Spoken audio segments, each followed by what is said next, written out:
The majority of the information I'm going to talk about today has to do with students, though, because that is where 99.9% of your focus for 504 will always be. So 504 is different from IDA in a variety of ways. First of all, it's an anti-discrimination statute, which means that there's no funding that comes with it. It's just a federal law that says you cannot discriminate against someone who has a physical or mental disability that substantially limits a major life activity. I will say that phrase so many times this morning you'll probably be sick of hearing it, but that's the phrase that you have to get into your head about what 504 really is. IDEA is a funding statute, and so in that regard, if you don't follow IDEA, there are threats to yank your funds. There are fees that can be applied to you, but it's not an anti-discrimination statute in the sense that damages can be awarded.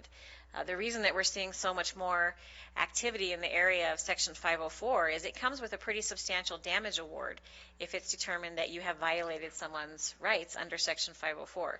So we're seeing even IDEA cases for students with IEPs are claiming discrimination under Section 504 when they believe they've been discriminated against. So if you look at it from the bigger picture of what IDEA encompasses and what 504 encompasses, your students is this big, broad group of individuals. And then you have students that are covered by 504, and then you have students that are covered under IDEA. So if a student has an IEP, they are already covered under 504. You're not going to have a student with an IEP and a 504 plan. They're entitled to the same anti-discrimination. And if you go back to that concept of what is Section 504, if you know the ADA at all, the Americans with Disabilities Act, the terms are all going to be the same. The concept is all the same. It's that idea that you cannot discriminate against someone with a physical or mental impairment that substantially limits a major life activity. Where we see all the activity and where the law substantially changed a few years ago is what do they mean by a physical or mental.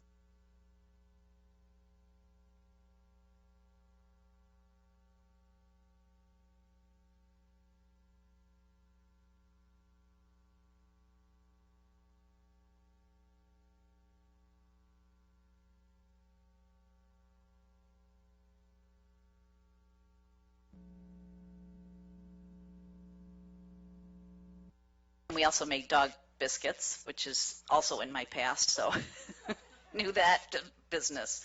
Celebrations, the clients would come to the center every day from 11 to 6, and they would come for lunch. Some people worked in the morning and some people in the afternoon. So they always were there for lunch, and then they would stay in the afternoon. There'd be activities, and so it was sort of a drop-in center. We had a Halloween celebration. We had Christmas markets, which is a huge thing over in Europe, is to have the Christmas markets. We also had a big volunteer celebration.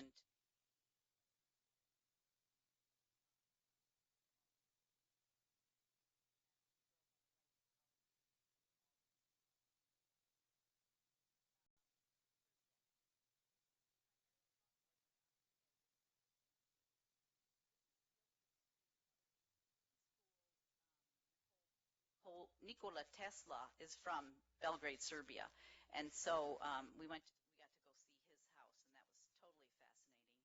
This picture's on the left, that it looks like sort of a tube with water in it.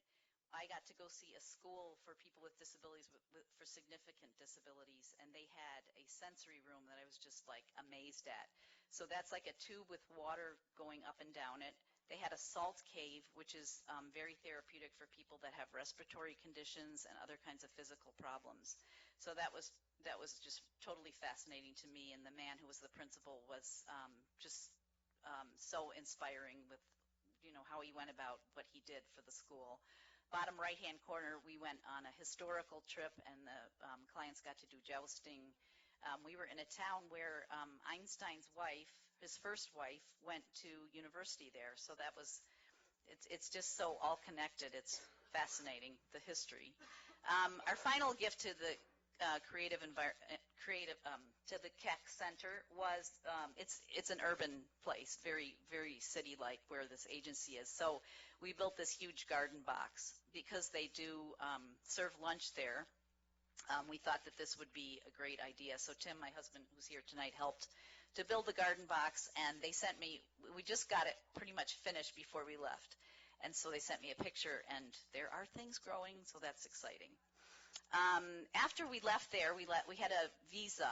We could only stay if you ever want to hear a funny story, I'll tell you that at another time, how we got our visa. I have funny pictures. By the way, I kept track of our doings on Facebook, so I was always putting pictures on, and there was quite some hilarious stories, but I'm digressing. After we left Serbia, we headed to Greece. We had originally planned to go to Romania and work at an orphanage, but never really connected with how we could do that it wouldn't be really expensive. We kind of wanted to go through with a program, and you had to pay money to do that, to go and volunteer at an orphanage. And while we were over there, of course, and you all know the huge crisis with the refugees, we went to Thessaloniki, Greece, which is we were going to the island. One of the islands, Lesbos, was one of the islands where a lot of the refugees were coming in at, but they closed a lot of the borders in Europe at this time, so there was many people caught in the mainland Greece. And I have a picture of how many refugee camps there were. We ended up at this one, Diavada. We were sort of like freelance volunteers. We showed up and said, "We'll help. We'll do whatever you want." And so these are pictures of the camp. As you can imagine, families. The kids were just absolutely wonderful. You know, kids just are running around having a grand time until they get to be teenagers, and they're a little bit bored. There's no school going on.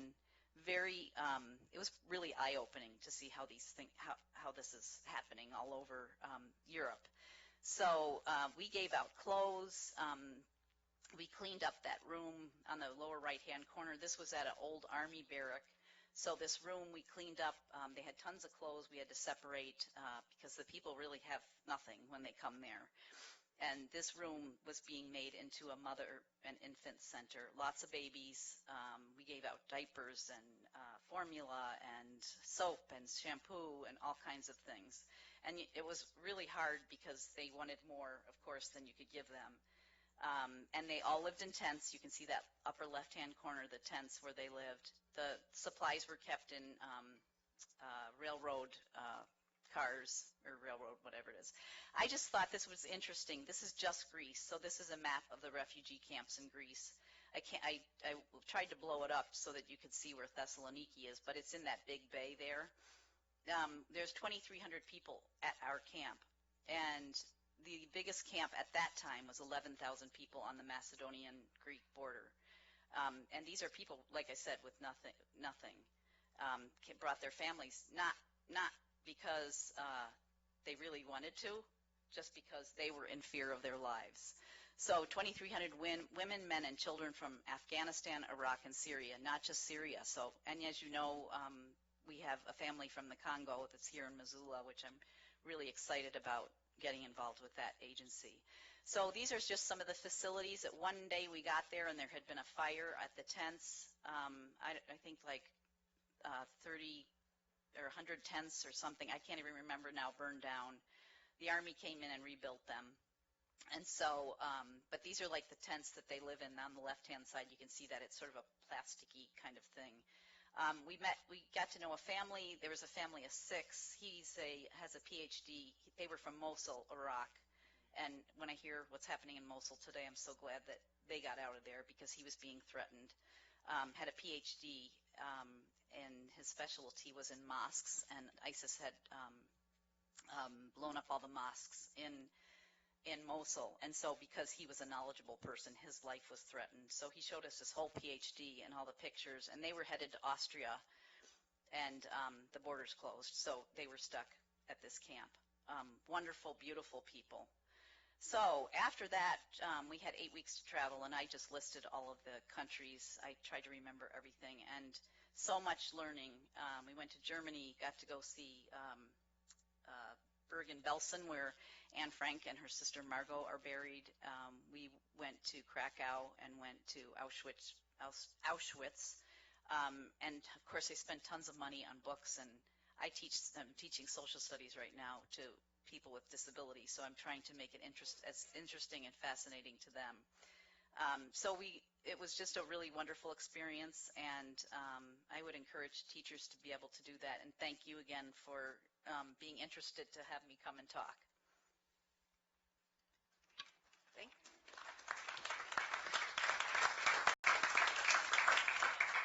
thank you to Annika and Sue. We've always talked about getting some feedback after we've granted sabbaticals, and this has been amazing. It really shows what value the sabbaticals offer. So we'll continue. We hope we see more coming through. But thank you for sharing, because it really, I think, brings home what we were suspecting were the values of allowing a teacher to take a sabbatical. But this actually detailed knowledge in the areas of the world that you went to are pretty eye-opening. So thank you so much. And with that, it's information only, but I don't know if any trustees have any comments or if there's any public comment. Otherwise, we'll keep going along with reports.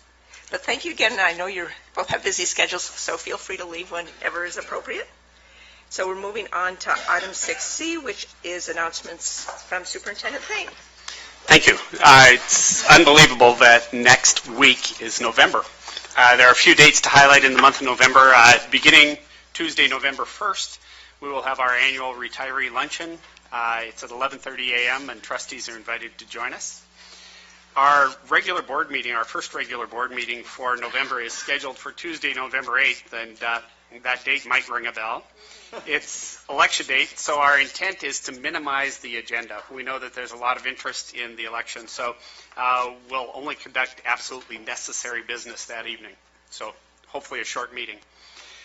Also, as was referenced previously, Brandon discussed Willard's parent-teacher conferences. We will have parent-teacher conferences November 10th and 11th, scheduled for all buildings K through 12. The schedules will vary throughout that week according to building-by-building plans, but there will be no school then Thursday afternoon for K through 8 students, and no school Friday for all students K through 12. Thanksgiving break then approaches, and we would normally have our second board meeting of the month scheduled for Tuesday, November 22nd, which is Thanksgiving week, unless there's absolutely necessary work to conduct. We will